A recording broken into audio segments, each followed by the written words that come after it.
Welcome, everyone. I'm John Ryan. This is Manny's Irish Pub Sports Betting Show, and it's literally 2 days, 48 hours till the beginning of the kickoff of that Super Bowl. And, I have all these prop bets that I know are going to win. I'm going to go like 22-0, I think. No, seriously. But I did do the Wagertalk party prop bet sheet. And that's a pretty good one. James put it together, and you can download it for your own party. And it's pretty fun. I did a little show on it today. I had a lot of fun. I used a Eisenhower $half to select my picks for most of them. And I think that's a sound strategy to flip a $half to determine some of your prop bets. If you're doing like a $5 prop bet party prop sheet with about 25 props on it. So I'm going to just switch gears here a little bit because we're expecting, I guess, Tony Mejia and possibly Tony Finn, I think. That would be pretty cool because I think one of them is out there at SoFi Stadium right now with some media credentials, and it would be neat to see just the background of what the heck's going on out there. Because today's Friday, and I think if I'm right, this is where the hydration really begins in earnest for all the fans that are already there. And it just proceeds into tailgating and all that good stuff. And I wish I was there. But let's kind of switch gears here. And Rob Veno, you know what I want to talk about. And I think in the blockbuster trade in the NBA, I've been looking at some of those deep dive type of metrics. I do think the Nets possibly have stolen the best trade at the trade deadline in the history of the NBA.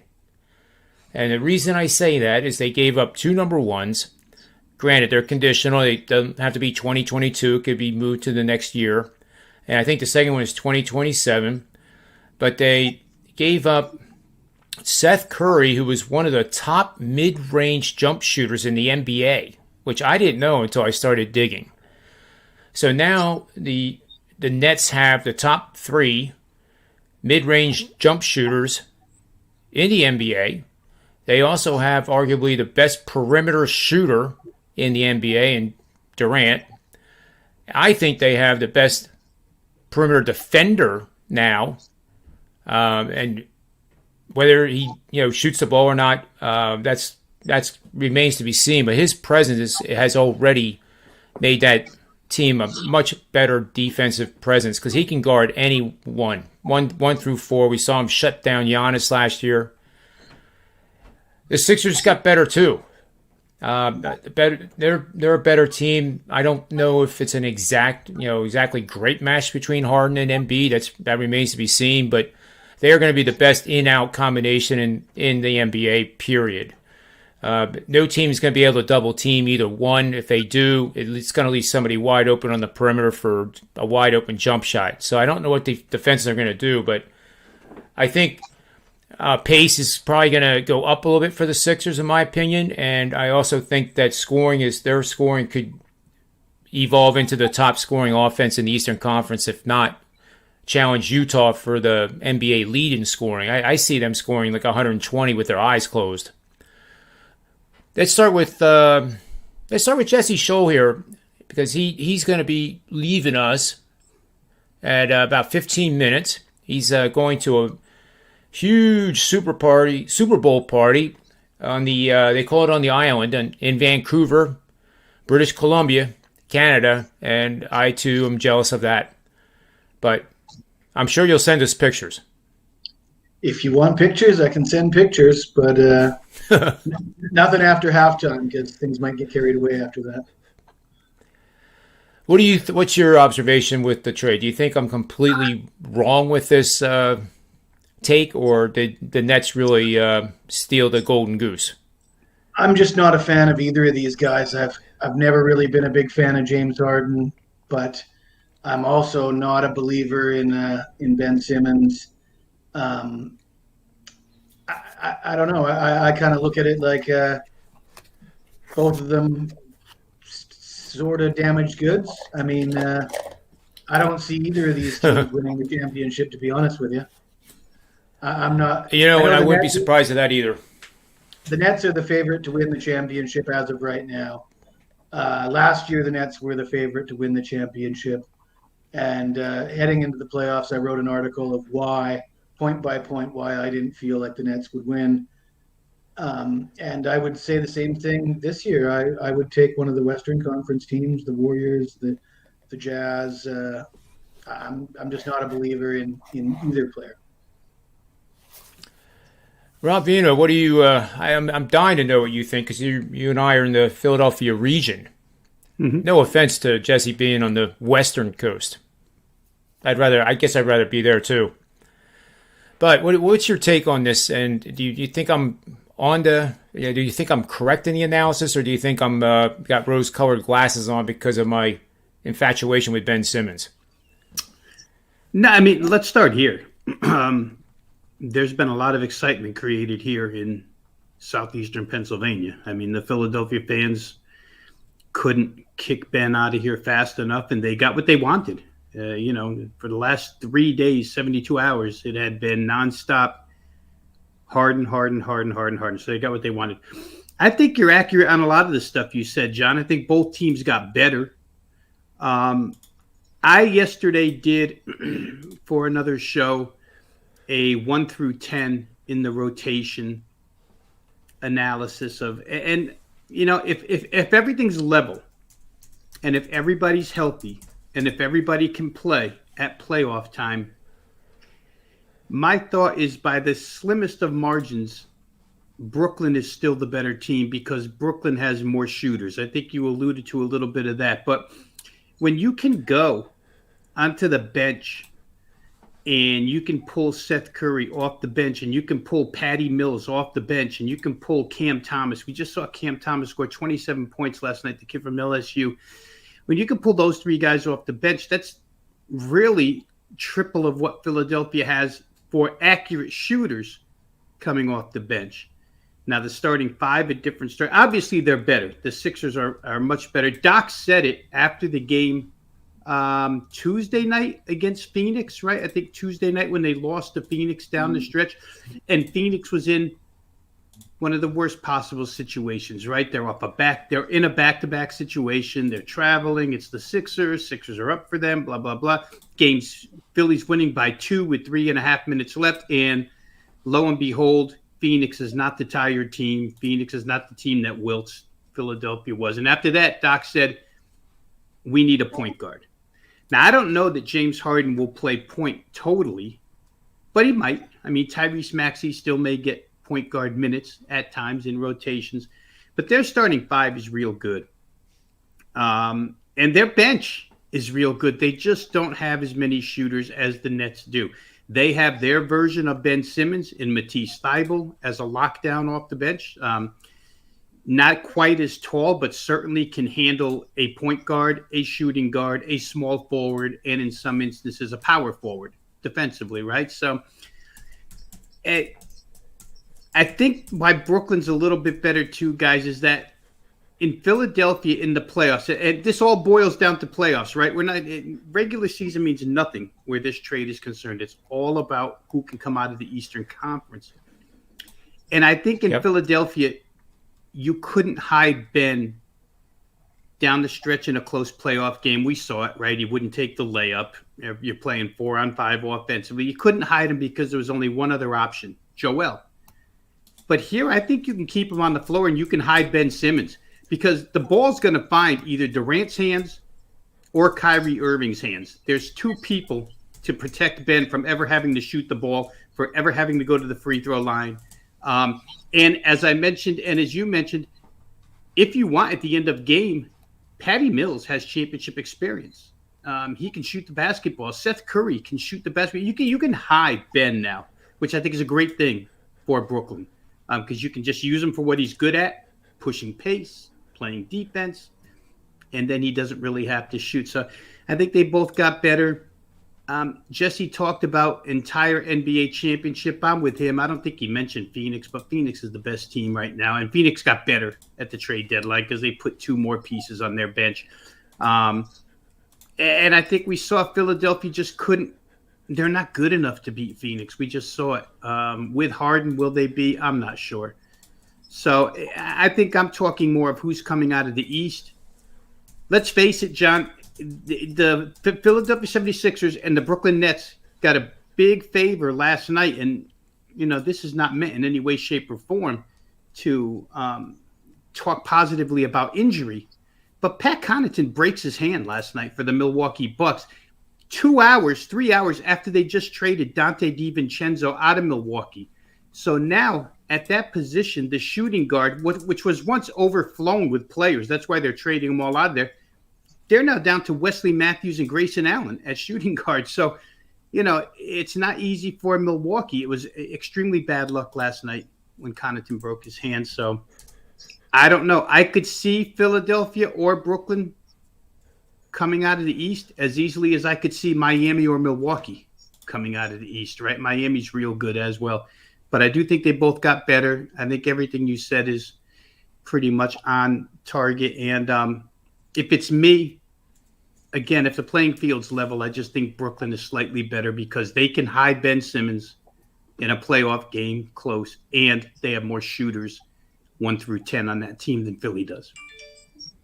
So you think the betting markets are right then with there's tri-favorites of Phoenix, Golden State Warriors, and the Nets at plus 450 to win it all. The Sixers are, I think the Sixers have some value at plus 700, but I think the Heat at plus 1100. I mean, how can you not give them a shot? But welcome to the show, Tony Mejia. Hello. How's your week been? Busy, annoying probably first and foremost on that. But busy, definitely busy. Look, I wanted to share with you that the Philadelphia 76ers spreading good cheer. Oh, can you see it? There it is. They sent out thank you, Seth, Andre, and Ben. So it was funny to see the placement of that. I mean, they've got a picture of Seth Curry and Andre Drummond grinning, and Ben Simmons is not grinning. Spoiler alert. So a little passive-aggressive behavior from the 76ers, and I'm sure you will enjoy now Ben Simmons at the free throw line late in games against your 76ers, and I'm sure you'll legitimately enjoy it because he'll go 1 for 2. I was actually saying this, we were talking about this on the NBA show yesterday with Rob, that the Nets can't possibly play Drummond and Simmons together at the same time, but against the Sixers they almost have to late in games because I wouldn't trust Nick Claxton to guard Embiid. So you throw Drummond out there, and then obviously you just traded for Simmons, and he's going to be a key factor in guarding Harden. So that'll be interesting for Steve Nash to navigate. Having 2 really subpar free throw shooters out there at the same time late in games. You're going to have to play hot potato with Kyrie if he's playing, and Kevin Durant sharing the ball, and obviously either Curry or Patty Mills. But yeah, I mean, look, the East has gotten stronger. We no longer have to be facetious about, the top half of the East is just as loaded as the top half of the West, which people have been trying to do for the last 2 decades. And again, like mistakenly or either being ignorant or willfully ignorant. But now you can actually do it legitimately because the Bulls are in there as the 5th best team in the East. And then you guys talked about the Big Four. With Philly and Brooklyn and Miami and Milwaukee. So it'll be fun to see how that all shakes out. I think you're absolutely right on John on terms of futures value. Miami is the best bet. I mean, nobody believes in them, and yet at the same time, they've got PJ Tucker, who narrowly escaped a horrible injury the other night. Being that piece that is going to make everybody's life miserable. In addition to Bam Adebayo and Jimmy Butler, who are coming for your throats, and Kyle Lowry and all the shooters that they have. Tyler Hero has made the jump. He'll be the 6th man of the year this year. So, loaded team. And then we get to see what Chicago looks like because I think it's going to be a lot of, for them, they'll have to get through that first round, and it depends on who it is. But if they can get through with Lonzo Ball back, and Ayo Dosunmu having garnered all that experience with Levine and DeRozan and Vucevic. I mean, that's a team that's going to be a tough out. I agree. Jesse Schule's taking a boat ride here in 5 minutes. He's in Vancouver, and he's going to a Super Bowl party that we were not invited to, by the way. What's up, Jesse? I'm sure you guys got great Super Bowl parties to go to. Not tonight.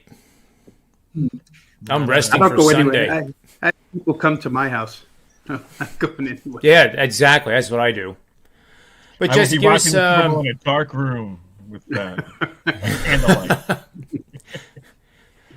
Oh, man. Jesse, do you have any free pick for the viewers of the show? I do. Pearls of wisdom, anything. Yeah, today I'm going back to the well with my year-long fade of the Seattle Kraken. I love it. I love it. Well, I mean, if it ain't broke, don't fix it. I mean, they're in dead last in the Pacific Division. I mean, what are they? They're a couple games better than the worst teams in the league. Their last game, I'm killing myself for not betting against them in the last game because they were a 3-1 favorite against Arizona. And like I say, they've won 2 or 3 more games in Arizona, and they're 3-1. They lose that game outright. Now they're on the road. They're at Anaheim. The line's like minus 150. I mean, we're talking about a team that loses 2 out of 3, 3 out of 4 games on the year, and minus 150 to go against them when they're on the road. I mean, you got to do it. I mean, at this point, you do it every game, you're making a pretty penny. Oh, I like it. Now, on your boat ride, do you have to wear like a life jacket or anything, or? You have to wear a face mask and all that stuff, but no life jackets. No, it's a boat that probably has about 700 or 800 vehicles below decks. 5 floors of vehicles before you even get to passenger decks. Right. I'm surprised they let Jesse shows like these without a face mask. You're sending the wrong message from the great up north. I know. They shouldn't let me even do shows. You should have one with a maple leaf right on it. That's right. How close to Victoria, Jesse? I've been to Victoria. I'll be going to Victoria tomorrow. Victoria is about an hour drive from my family home. And, I'm halfway up the island in Nanaimo, but Victoria is somewhere where we visit often. Yeah, I took that, my family and we took that ferry boat from Seattle to Victoria years ago. It's got to be 10, 12 years now. My kids were little, but yeah, it was nice. Victoria, I was surprised, coming from a place where when we get daylight until 8:30 at night during the summer, we're ecstatic. The daylight, I think we're eating dinner at like 10:20 at night one night, and it was still light outside. I was like, oh my God, this place is wonderful. Yeah, summers are quite nice in Victoria. I lived there for 4 or 5 years. Good deal. Yeah, well, have fun at the party. All right, guys. Well, it's time for Remember the show's saying, though, Jesse, everything in moderation excessively. I'm pretty good at that myself. I think they were talking about me when they said that. Probably all 4 of us, all 5 of us. Mr. Finn is the one who coined that phrase, so we give him credit. Okay, guys. Anyway, I'm you got it, man. Have a good night. Buddy. Have a good weekend. Hey, John, just to extend that Eastern Conference talk out real quick here, because we only got as deep as Miami. But Boston and Cleveland are no sure things for anybody in the first round. There's just no way. Those 2 teams are going to push whoever they play. I wouldn't be surprised if Cleveland, the way they play, it's a style that nobody really wants to get involved with, right? That physical, slow, controlled tempo stuff. And Boston has suddenly, found the gas pedal, and here they go. They found harmony amongst themselves. I was actually listening to a Boston beat writer a couple of days ago who said that the public perception that Jaylen Brown and Jason Tatum don't get along is as far-fetched as any notion out there, that they're extremely good friends because they don't hang out together every night. He said people think they don't like each other, but apparently Jaylen Brown's little kid refers to Tatum as Uncle Jason, and the families are close. So I don't know. It seems like there's a lot of harmony in Boston, and they just pulled in a very nice acquisition in Derek White from San Antonio, who probably doesn't see the floor tonight, but when he does, they become a better offensive team with him as well. So the way they're playing defense right now, I don't know. That East is loaded come playoff time. 1 through 7 at least, maybe 1 through 8. I'm probably missing somebody that I'm not mentioning, but no easy outs. Yeah, I agree. It's going to be a blast, though, to see. March 10th, the Nets play the Sixers in Philadelphia. Yeah, hopefully Simmons is playing by then. I would think he's a part of things by late February. But again, we'll have to. Yeah, I agree. They're going to ramp him up and see what his conditioning is. But I mean, it's not like that guy needs an adjustment period with his teammates. He's a passer and a defender. Yeah, and if you're here in Philadelphia, Tone, you know that he doesn't need a physical a therapist anymore for anything. So, did you guys see the James Harden being the last pick of the All-Star draft yesterday? Yeah. Durant shunned him. and Durant was awesome with his deadpan, and then LeBron, as that was good. LeBron's reaction sold it. It was fantastic. And he wound up taking him. He tried to. Yeah, well, he had to. There's nobody else. Well, isn't he injured? I don't know if I should take him or not. But he ended up with him, and it's an instant rivalry. John, it's going to be wild around here, Brooklyn and Philadelphia, because now we know Patty Mills was out. Patty Mills was the first guy I read this a few days ago who said, James Harden comes to shoot around every morning and looks fine, and then he doesn't play in these games. And then, of course, we heard from Durant with that liking of a tweet, right? He's always so conscious of social media. And then we heard from Patty Mills a little more. Very happy. Now, that's a pair of Australians, right? So Ben probably fits right in there with Patty Mills, and he's very excited to play with Ben. And so the hatred, I don't want to say hatred, but the dislike between Brooklyn players and James Harden and the dislike between Philadelphia players and Ben Simmons makes this just must-see television. And I think when we were on yesterday, Tone, on the NBA tip-off show, I think Joe Ranieri mentioned that as soon as the trade was announced, tickets for that game, March 10th, on the secondary market went up 500%. So getting a ticket to Wells Fargo, we need your kind of money, John, to get in there. Well, what would be like fantastic would be if Milwaukee and Miami hold on to their 1-2. And then we get Chicago stay at 3, and then you got Philly and Brooklyn, where however they shake out at 4-5 in a collision course. Then we'll get to see it in the second round when both teams are fresh. Yeah, I think they're headed for each other. It's just the basketball gods will make sure that it happens that way. Be ideal. And we'll see. I was saying before, it's a shame for Milwaukee that Connaughton breaks his hand last night because they just trade DiVincenzo, and now they're kind of shy wings where they used to be flooded with wings. All of a sudden, Milwaukee, I'm looking up and down the roster, and I see Wesley Matthews and Grayson Allen. Rodney Hood, they got shipped out too. I mean, I guess that creates an opportunity for Jordan Noir, even though he's more of a 3 than a 2. But you stick him out on the wing, maybe he's ready for prime time. He certainly shows up when they go without their regulars. But yeah, he's the guy I think that has to embrace that role with Connaughton injured and DiVincenzo out of town. Yeah, I agree with everything you guys have said, and I think in many ways, it's even I noticed I just kind of felt like the NBA didn't have that rivalry like the Sixers and the Celtics when if you lived even within 50 miles of Philly, you hated Larry Bird, period. And, if you said you liked him, then you weren't allowed to drink in that bar. You were asked to leave. But seriously, this is shaping up to be like that. And it could be a bruising type of rivalry, which the NBA's kind of been lacking. So it's probably great for the league. The last venomous one was Heat Boston and then Cleveland Boston before that, and they were all both tied to LeBron and Paul Pierce and whatnot. And the Heat Boston one was a proving ground early because obviously it was Garnett and Ray Allen and them again, the Ray Allen drama. But yeah, I can't think of since then. And that was about 12 to 15, 2012 to 2015. The last 5 years haven't been as a rivalry where there's hatred. I mean, I think the Warriors softened everything up, just because they're so likable and they were dominant for a while.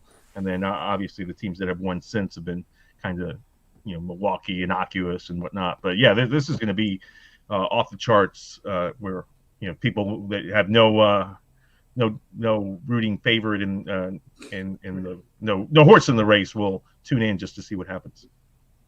Yep, it's going to be good. It's going to be good.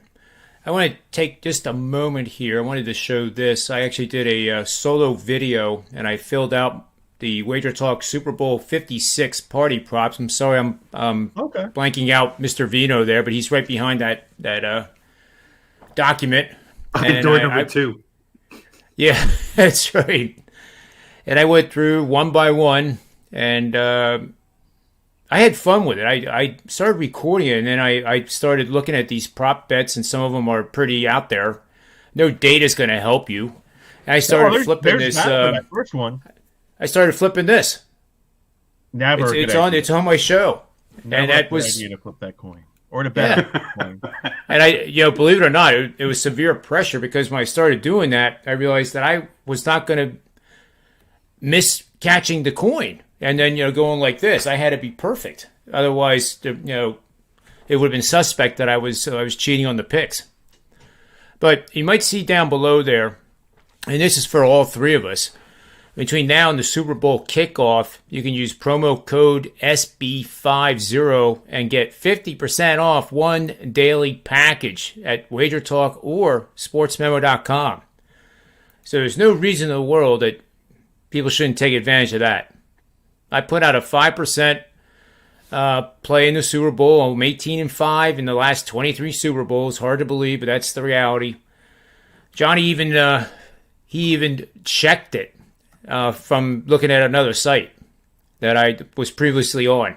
Okay, cool. But I mean, yeah, I had some fortuitous endings. The Patriot games. Sometimes we like to say, sometimes you have the horseshoe with you all the time, and other times you're the dog or you're the fire hydrant. And I've been far more the dog in the Super Bowl than anything else. So I have a 5%er up there, which means I'm selling it for only $25 to start with. So if you use that promo code, it's $12.50. Nice. That's less than 2 pints of beer. I'll have a 5% in there, and then I'm just going to throw all my props and Super Bowl picks and all that stuff in the same package. So. Yeah. But that national anthem thing is there's some you should follow the money on that, because people do catch wind of the rehearsal time and then bet it, and then you should try to get in on that before the line moves on the time. I remember being in on that a few years ago. Who's singing the national anthem this year? Do we know? I mean, I don't know. You guys know? No, it's a great question. I mean, guys, research that stuff. They'll go right to YouTube and find previous times when that musician has sang, and generally speaking, it wins. Yes. I had it a couple of years. I think 2 years ago, it was so far under the total. It was like 18 seconds under the total. Well, here's my answer. I highlighted my answers to the prop bets for the Super Bowl 56 party prop sheet. And, they have James and Ruby have a great idea here. You just go to the website, you print this out. You can download it, print it out. And if you're hosting, you hand it out to everybody. You don't have to put money into it, but if you do, $5 a person, and then figure out the prize money. But to me, it'd be fun to do this. I don't know who this is, which tells you that I am 43 instead of what you guys think I am, way younger than that.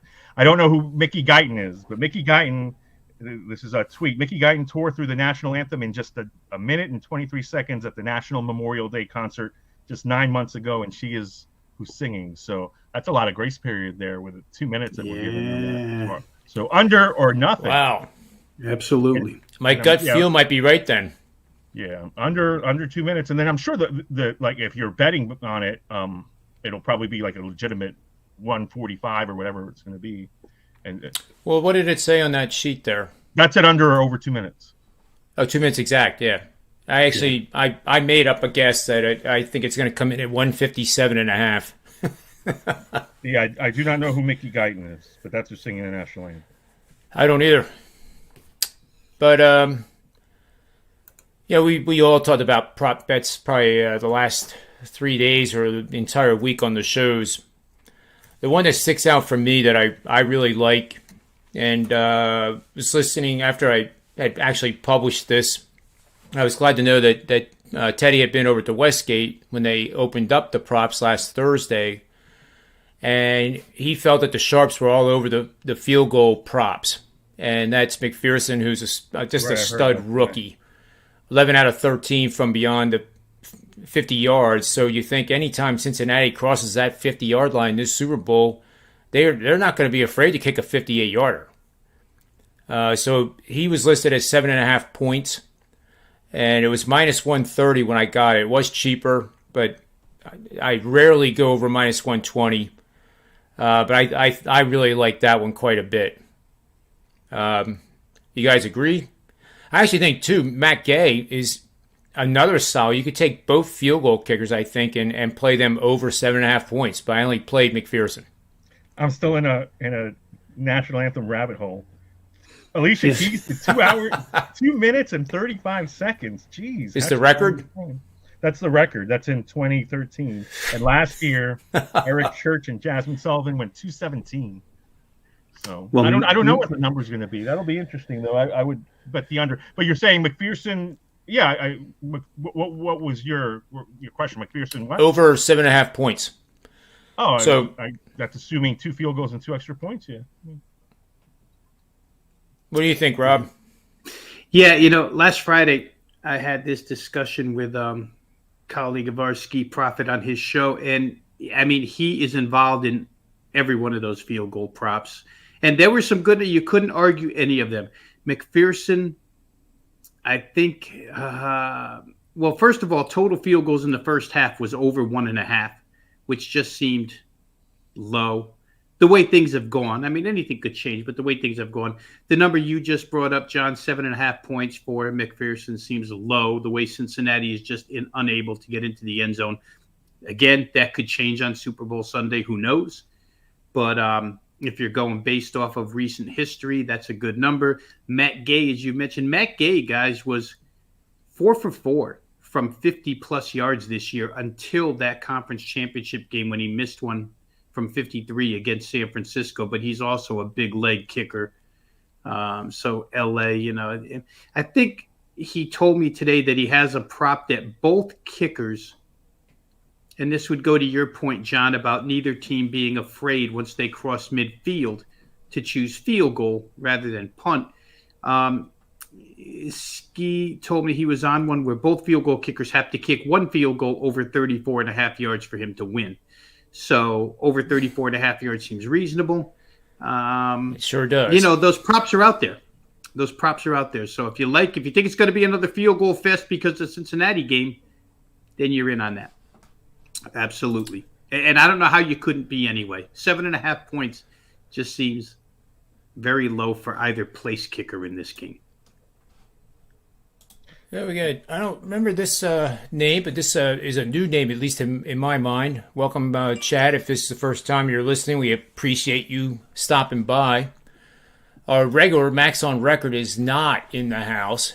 Of course, he was hounding me about PGA, the Waste Management Phoenix Open, where they have a stadium around the par 3 16th hole. I believe it's the 16th.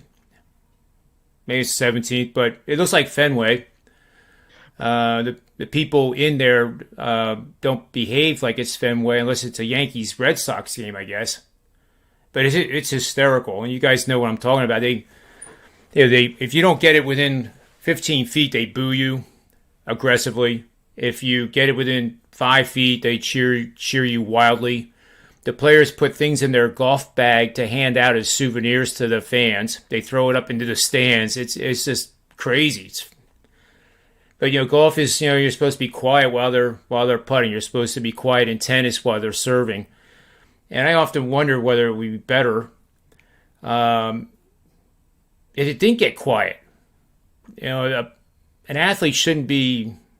I mean, I draw. Here's the analogy. I draw it to bowling, where I've had a few 300s, and when you're in league, everybody, you get the first 7, the first 8, and you need 12 strikes in a row to get the 300, and all of a sudden, like, the world stops. Everything gets slower. Nobody wants to talk to you. If you sit down next to somebody, they're liable to get up. And then when you get into the 10th, everybody stops bowling. And I'd rather just have everybody just keep bowling. It makes it tougher, actually, when you know all the eyes are on you and you're expected to do it, and you don't want to ring the 10 pin. So the same thing in the golf. I just wonder if it would. When you're at the U.S. Open or the Masters and it's tied and they're on the 16th hole on Sunday, and you could hear a pin drop when they're over that ball. And I just wonder if that doesn't add more pressure than if people were, just casually talking or whatever. I don't know. But that would morning golf talk in the Super Bowl weekend was minus 500, and you successfully did so. Congratulations. Yeah, well, I have a reason why I did this. It's okay. I'm going to give you. Okay. I was gonna say, you could have led this because the Westgate prop book, which, by the way, guys, I had to print out on legal paper to save pages, but 37 pages of legal paper. So if I had used print size paper, and I even had to staple 2 booklets together here, but there's a half a page of those mixed sports props. Half a page of it is golf versus the Super Bowl. So I was hoping at least you were going that direction, John. So good for you. Why don't we run down those? It's 12 minutes of 6, so it'll take us probably 12 minutes to do it, and we'll do this as our not necessarily our best bets, but our opinions. More prop bets. The one last thing. This is a deep dive on Mickey Guyton. She says, I guess they call me Quickie Mickey because I sing the national anthem fast. The original number here was 1 minute and 35 seconds, and it's been bet up to 140. Only 1 or 2 other people have ever hit under 140. So clearly the market anticipates a quick national anthem. And there was a push in 2012.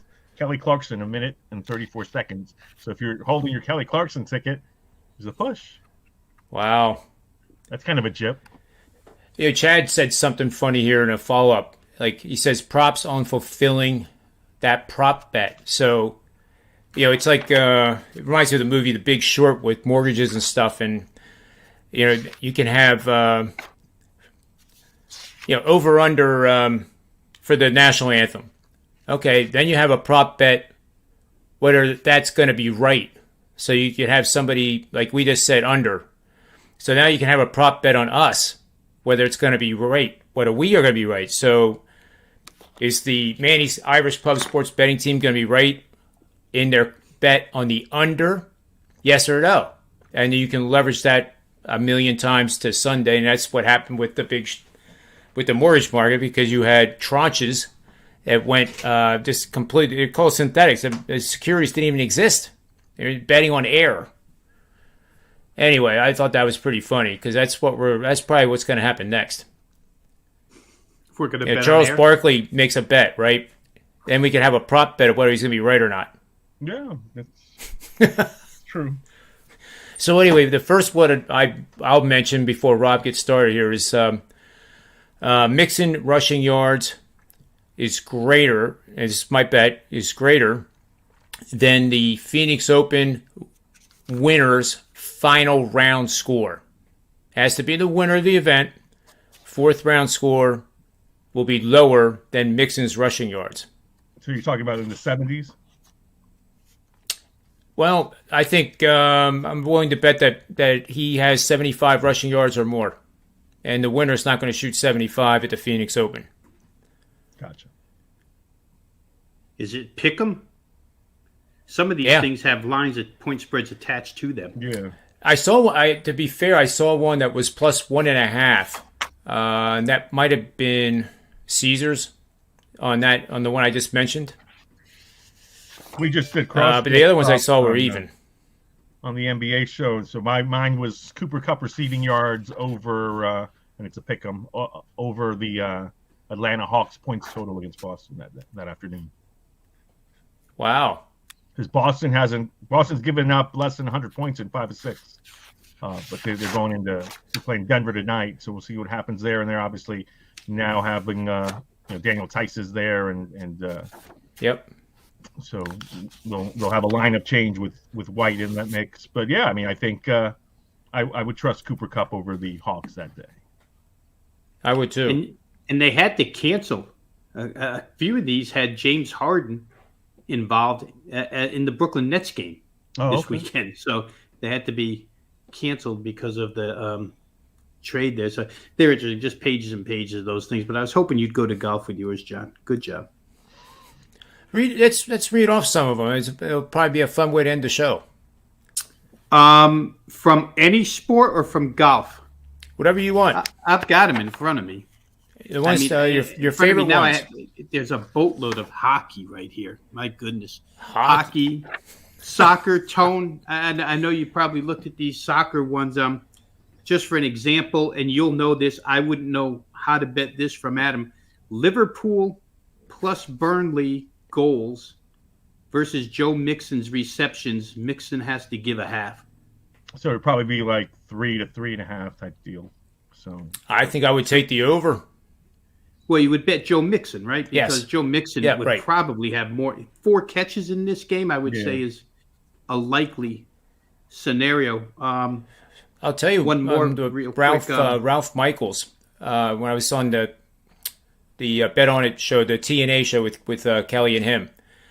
At the end of the show, we gave out our best prop bet, which I've already done on this show with the field goal. And Ralph said it's one of his strongest prop bets ever. And it's over receiving yards Mixon. Yeah, it has to. The number's 26.5. It's ridiculous. Yep. And even targets. I saw Joe Mixon targets like 4.5 when these things first came out. And I'm like, we know the kid's going to be under pressure. Mm-hmm. And there's a lot of dump-off situations. And I know P. Ryan gets his share as well, but you would think Joe Mixon's going to see the ball a little bit in the passing game. So absolutely, I would agree with Ralph there. How about this is for your pal in the chat room on this show, John. Brooks Koepka, his 4th round fairways hit versus the Rams and Bengals first quarter points, and Brooks Koepka has to lay a half. How many 4th round fairways will he hit? Wow. And more than 10? The team and his first quarter points combined? First quarter points combined. I think the total on that is 9.5. Wow. First quarter point total. So can Koepka hit 10 fairways? Or 10 fairways in the 4th round? They're pretty generous fairways. They have a lot of run to them, though. So I'm thinking that some would bound in the fairway for 5 seconds and then end up a foot in the rough. That would not be a fairway hit. There you go. Oh, that's a fun one. Yeah, the odds makers. Credit to the guys, and again, Westgate. Even back when I lived there, when they were known as the Las Vegas Hilton when this first started. I mean, this is their deal. And, I mean, the length and depth that they go into. I can't study all these. I try, guys, to find something. But, I mean, they're too many. I pick and choose sections, that I like. I won't give you a prop bet, but I'll give you a bet that I like in this Super Bowl that really doesn't have a favorable line as far as VIG is concerned attached to it, because the side I'm on is the underdog side. But I played LA Rams first half team total over 13.5 points, minus 105. I think the under 13.5 is minus 115, but I played the overside here. And, like I was saying to Teddy and Steve Merrill this morning on the show, generally I like to have 4 or 5 reasons why I release a bet, make a bet, or release a play to clients, whatever. And in this particular instance, I could do this just off of one thing, and it's got nothing to do with statistics or anything. I would base this bet solely on Sean McVay, the head coach of the Rams, who had such a failure as an offensive guru in that Super Bowl against New England 3 years ago. 3 points, 260 yards total, 12 possessions on offense the Rams had that day. 0 got into the red zone. It was a mess. No third down conversions in the first half. Johnny Hecker punted 9 times with about 12 minutes left in the third quarter. He had 9 punts already. It was his season high. And, we all saw the game. I mean, McVay never adjusted, right? He never tried to even change tempo, change cadence, do something. And he's an offensive. The guy froze, for lack of a better term. He froze under the spotlight, and you lose 13-3. Guy's probably been waiting every single day since then to get another crack at it. And I just don't think offensively he's going to let this get by. I think they probably come out firing from the outset. You have Matthew Stafford now rather than Jared Goff, which gives you a bigger section of the playbook you can open up because this guy can do things the other guy couldn't vertically. But just to give it a little more foundation to the bet, I went back and I looked at the Bengal defense, which has been receiving a lot of love as of late. But the Bengal defense, guys, has allowed, now you got to get over 13.5 here, so you got to get to 14 to win with the Rams. The Bengals have allowed 14 or more in the first half in 5 of their last 6, in 7 of their last 9, in 9 of their last 13. So it's not a today problem. It's existed for 13 weeks. Last 13 games, the Bengals, for the majority of the time, are giving up more than 14 points. The Rams, on the other hand, if we use current form, they've scored 14 or more in the first half in 3 of their last 4. I think that correlates a little bit to OBJ becoming a force on offense. It's really picked up as of late. But the one game that they didn't get to 14 was the conference championship against the 49ers. They only got 7. And in that game, they had 199 yards in the first half on 4 drives. They only got the ball 4 times, gained 199 yards. One of the drives was a 97-yard touchdown. One was a drive right to the San Francisco 3, where a deflected pass got picked in the end zone. And the other was a 53-yard field goal attempt by Matt Gay. He missed. It was his first miss from 50-plus all season long. So they had the chance to get to 14, probably should have. Had a chance to get to 17. So I just think 14 points here against this defense, which when you go through their game logs, it's a second-half adjustment team. They kind of get riddled in the first half. Go to locker room. Kind of what we've seen in the playoffs, right? Teams pick them apart first half, go to the locker room, make a couple adjustments. I think Rams over 13.5 is really worth a shot here, but I really think it's because Sean McVay is not going to be afraid this time around. I think the kid was just – I used the word kid legitimately, right? I think he was 32 or 33 years old that day. I don't think he freezes here. I think he opens up the playbook and let's go. I got to get my reputation back here. It's one of the prop bets. Will there be a flea flicker? And I said yes. Oh, I believe so. I think both of these head coaches know each other, right? Zach Taylor coached underneath McVay. And they both – there was another one. I don't know how you guys feel about this, but there was how many guys will have rushing attempts in this game, and the number was 8. And we know that with Cincinnati, it goes beyond running backs because Jamar Chase is going to touch the ball with a rushing attempt. And on the other side, I think Van Jefferson might have had one. Cooper Kupp does a couple of those end arounds. I tried figuring that one. It's really interesting because Cincinnati, in their first playoff game against the Raiders, had 6 different guys run the football. So 6 when you only need 8, that's a ton, right? But then last game against Kansas City, only 3 people ran the football.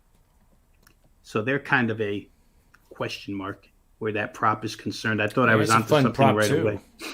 Yeah, I would go under on that, even though you would anticipate, 3 Bengals, including Burrow, and 3 Rams as locks, and then you need, 2 wild cards? Well, if you're the Rams, you probably get 2 running backs, right? Because you're going to get Sony Michel some carries. So 2 running backs, Stafford, and if Cooper Kupp runs an end around, you get 4. And the other side, the problem is P. Ryan doesn't carry the football. Last game, Mixon got all the carries. So it was Mixon, Burrow, and Chase, which only gives you 3. You need somebody else. I don't know. We'll see. These guys come up with all kinds of stuff for the Super Bowl. We'll see. True enough. Anything else on that sheet that you have from What Westgate? would you like? What would you like, John? I got 37 pages of it. I'd give you anything. Give us the strangest one.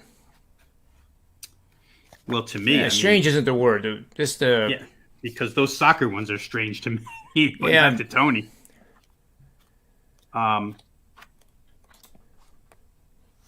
Let's see. Is this the right book or is this the wrong book? I mean, these things are. I'll tell you, if you can guess which one of these tight ends is, I think Uzuma's going to play now.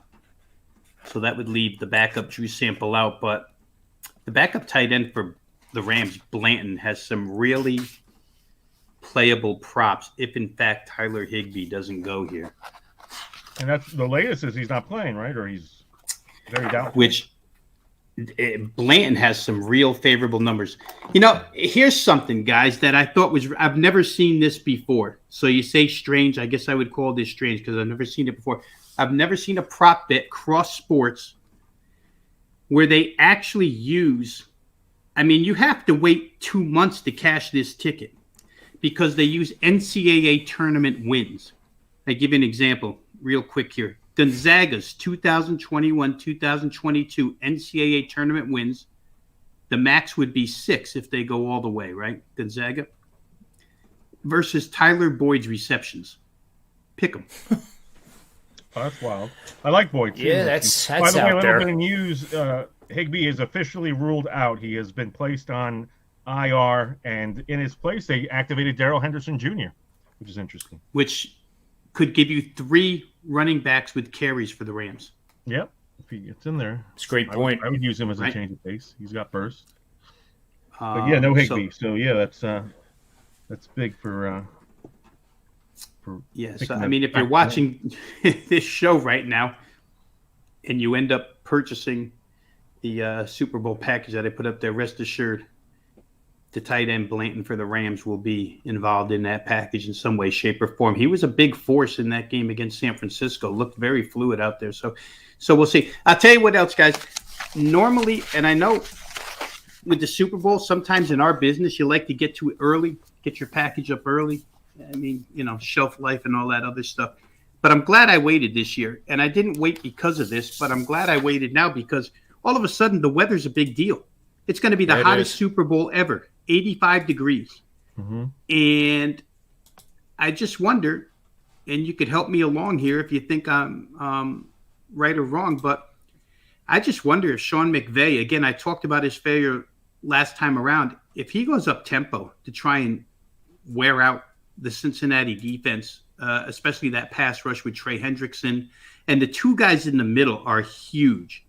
B.J. Hill and DJ Reader are both, I mean, I don't know, they're 330. Those guys are monsters. And I just don't know in 85-degree heat when you play where Cincinnati plays, and at this time of year, to me, I'm not the head coach, but I try to get in his shoes. I would be playing some tempo if I were the Rams here to try and kind of wear Cincinnati down. You could say the same thing about Zach Taylor on the other side as well. They could potentially try and wear out that Ram defensive front, right? Because that's what everybody's afraid of. So we'll see if tempo becomes a part of this game, which obviously would affect stuff like total. And it plays in the game where you have more opportunity. If you're on skill position players overs, you'd have more opportunity if this thing gets up tempo. So we'll see. I just thought 85 degrees was interesting. I'm glad I waited around to actually hear that. Drew Samples plus 350 anytime touchdown. Rob, You like it? Yeah, I mean, What was that one? That's pretty good. Drew Plus Samples. 350. I mean, there are definitely a lot of guys underneath that, but it's not. I mean, Burrow's plus 500 and Stafford's plus 650. The Rams defense is plus 400 and the Bengals defense is plus 500 and P. Ryan is plus 400. But beyond that, you have to go deep into the roster for anybody else, and they're giving you, as much as plus 3,000 with Stanley Morgan. He's a legacy Stanley Morgan. But yeah, Is Kendall Blanton listed there, Tony? Or is only Tyler Higbee listed? No, Kendall Blanton is up here. Yeah, he's plus 230. I could honestly Higbee is see off that. this list, so this is updated. Right. Yeah, Higbee's not on this list. So Cooper Kupp is the minus 190, and that's the only one Right. that's got any juice, because Mixon and Cam Akers are both $1.05, $1.10. Jamar Chase is even money, which is interesting. That's almost like a sucker's bet, I would think. Huh. Looks like it.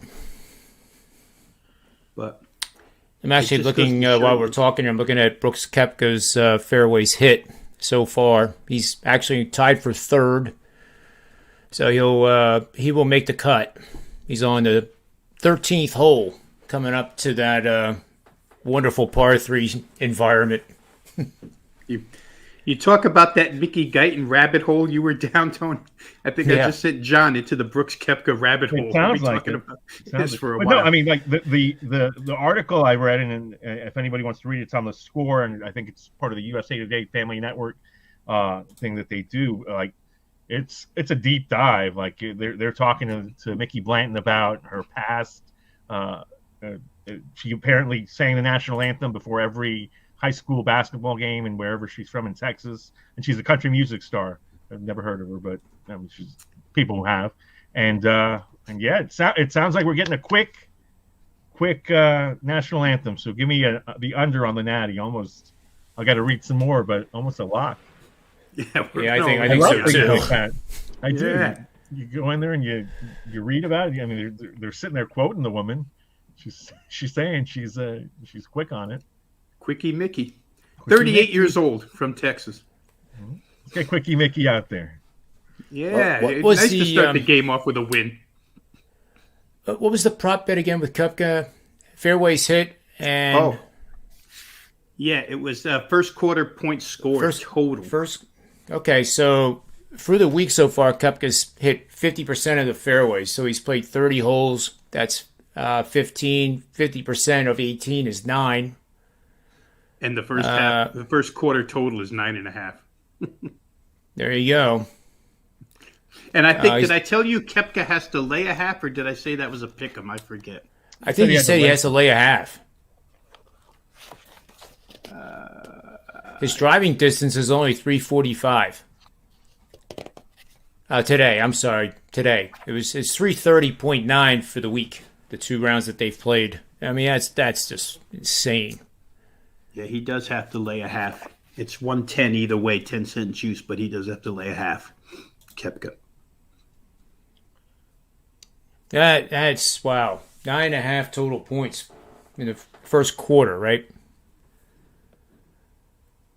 First quarter Wow. scoring. I think wow. I could read you some more. I could really get you going, John. But Yeah, I don't this is- know. Keep him up. He won't be able to sleep for the next 48 hours. Well, that's I got to true. run, guys. So if we're gonna do something, I got to get stuff in before these games tip. So let me give Why don't we- out my freebie for this. Yeah, why don't we just go around the horn now and quickly do the best bets, and we'll call it a night. All right. You want to start, Tony? Sure. My best bet's going to be Joe Burrow over 10.5 rushing yards.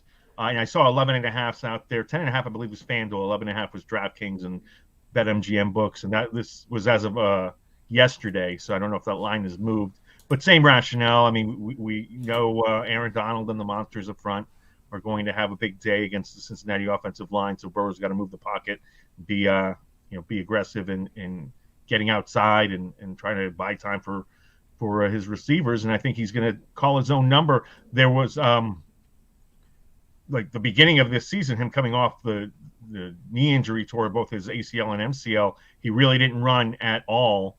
I think he had one game where he broke double digits, but over his last, and I'm doing this off the top of my head, but over his last something like 8 games, I think 5 or 6 times he's broken at least 10 yards. So, necessity is the mother of invention, and I think he will need to run to make plays for the Bengals. So I like the over on 10.5 rushing yards for Joey Football.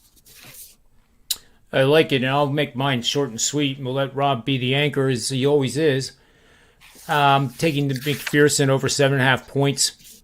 And I also like the one from Ski Profit, which I believe he said the longest field goal for both kickers, Matt Gay and McPherson, 34.5 yards. They both have to go over that. They both have to make one, yeah. Yep, and I like that. I like that quite a bit. Both of them I like equally. Yeah, those Mr. Veno. I tell you what. All right, so listen, a couple of things that I would have used that I used earlier in the day have moved substantially here. I will say to folks that the 76ers game, Tyrese Maxey is now in. Shake Milton is now in. And that line has gone up considerably. I'm going to go to a first half bet, though. Cleveland at Indiana tonight. And Darius Garland is out. Mm-hmm. So you lay 3 points first half here because I'm going to be on the Cleveland side. But I just want to fade the Indiana roster right now, first time out together. Now, we'll probably see their brand new backcourt. I'm pretty sure you'll see Tyrese Halliburton, Buddy Hield in that lineup. But it's almost a situation in Indiana, guys, where they – like when you go to one of those, business meetings or whatever where you have to wear a name tag. Hi, my name is John. They got to introduce themselves to one another because Indiana was as active as anybody, shipping people out, bringing people in. What they don't have really is any frontline size to speak of to combat what Cleveland does best, which is defend the rim at the basket. So I want to fade Indiana's unfamiliarity in the first half. I don't want to give them time to go to the locker room and make adjustments. I'll play against them in the first half. And these two teams just played Sunday. Cleveland won the second half just to show you how dominant they can be against these Pacers, 62-38. In that game, the entire Indiana starting front line, has been traded from that game just 4 days ago. So we like Cleveland there. Because when they were actually trailing at halftime in that game and when they were forced to play, they picked it up. I would say this, Indiana, with this lineup, a similar lineup to this, Tuesday night in Atlanta, they were down 26 at halftime. So, instead of playing game, I think you want to play first half here for a couple of reasons. You just want to take advantage of the Pacers' unfamiliarity with each other to start. Brand new players on the floor. And where Cleveland's concerned, they've got a game with the Sixers tomorrow night. They're on the first of back-to-backs. And I think the idea in any of these situations when you have a big game on deck is get it done quick and rest your guys in the fourth. That same logic applies to Philadelphia tonight because they have a game and they're playing Cleveland tomorrow. So you'd want to get Joel Embiid. You'd want to get that game finished off quick and rest in the fourth. That's why you don't really play full game because you don't want the opportunity for backdoor.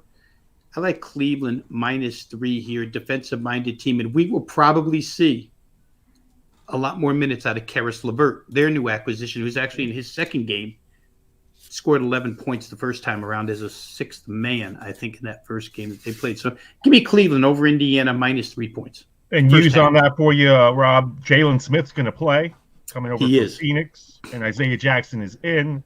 Terry Taylor, who's got a non-COVID illness, is out. He's been productive, too. So I assume you're going to see Brissett, Batadze, and then Smith and Jackson as their front line, which is not saying a lot, but it's, that's interesting. Yeah, I had it listed as Duarte at small forward starting tonight. That was just my guess. My projected was Duarte, Brissett, Batadze, and then the new backcourt. Hield and Halliburton, right, the starting five, with Smith, Stevenson, Dwayne Washington Jr., and Sykes off the bench. So we'll go with the more solid unit here. Stability always works. Let's see if it works here, laying 3 points with the Cavs. Very nice. Yeah, I love it. Bickerstaff. Oh, great show as always. I appreciate your time. Gentlemen, I wish you the best of luck this weekend. Absolutely. It is, I feel like you probably feel the same way. I feel like I put in a month's worth of work in 5 days, and it was worth it. It was a hell of a lot of fun. But now I'm ready to kind of rest on Sunday and just kind of kick back and watch the entertainment. Because, folks, that's what you got to remember. The Super Bowl is not the game to bet your rear ends off on and take that flyer. That's why we always say bet with your head and not over it. But thanks for your time, guys. We wish the best to Mr. Finn, our what is he to us? More than a friend. He's the drunk uncle. They're peeling him off of Boulevard, right? Something like that. Yeah, I hope he's listening. But I hope he listens to it at some point. But anyway, he's out there at the Super Bowl probably having an absolute blast, with the media. I think he's out there with Gabe from Sports Grid, right? Mm-hmm. Yeah, so it's a tough combination. That's a tough combination. Yeah. You may need bail money. Well, I always have the 500 in the slush fund account that I keep for him, so we're okay, or they're okay. But California, they'd have to really get crazy out there to have any trouble, as opposed to Las Vegas. But you never know. So anyway, guys, good luck with the Super Bowl, and before I forget, use SB50, get one daily package from these guys at Wagertalk or SportsMemo. If it's $25 that they're charging, you can get it for $12.50. And for goodness gracious, that's less than the cost of 2 pints of beer. So anyway, have a great night in the sports betting markets. And until we see you again the next time, always remember, bet with your head, not over it. And may all the wins be yours.